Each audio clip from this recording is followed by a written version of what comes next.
एक महान तीरंदाज था। वह अपने देश का राजा भी था। एक बार वह एक गांव से गुजर रहा था। वहां तीरंदाज राजा यह देखकर हैरान हो गया कि हर पेड़ पर एक गोले का निशान बना हुआ है। सभी पेड़ों पर निशाना गोले के बिल्कुल बीच में लगा हुआ है।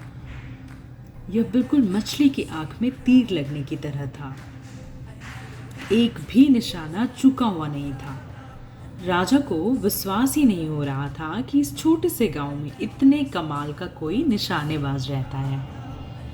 उसने अपना रथ रोका और उस तीरंदाज की खोज करने का विचार बनाया। वहां एक आदमी दिखा। राजा ने उसे रोका और उस तीरंदाज के बारे में पूछने लगा।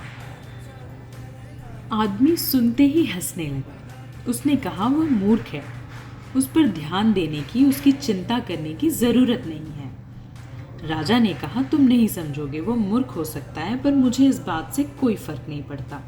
वो बहुत अच्छा निशानेबाज है, मुझसे भी ज्यादा कुशल है। मैं उससे मिलना चाहता हूँ।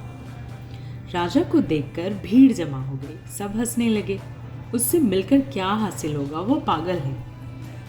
राजा को यह विश्वास नहीं हो रहा था कि आखिर एक पागल मूर्ख इतना अच्छा निशाना कैसे लगा सकता है, इतना सटीक, इतना अचूक। राजा ने कहा हंसना बंद करो और उस आदमी को बुलाओ। एक युवक को राजा के सामने लाया गया। राजा ने उससे पूछा तुम्हारा राज क्या है? युवक ने पूछा कौन सा राज? राजा ने उसे हर पेड़ में गोले के बिल्कुल बीच में लगे तीर की ओर इशारा करके दिखाया। युवक हंसने लगा। वह बोला मैं आपको झूठ नहीं बोलूँगा। सच यह है कि मैं पहले तीर चलाता हूँ।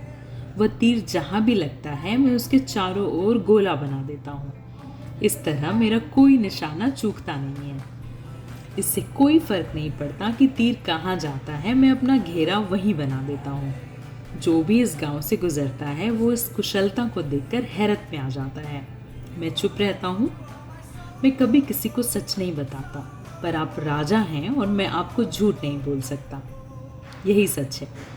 कुछ लोग पहले निशाना लगा देते हैं और फिर उसे अपना लक्ष्य बना लेते हैं। जो नहीं जानते उन्हें उनका काम, उनका तरीका बिल्कुल सही नजर आता है।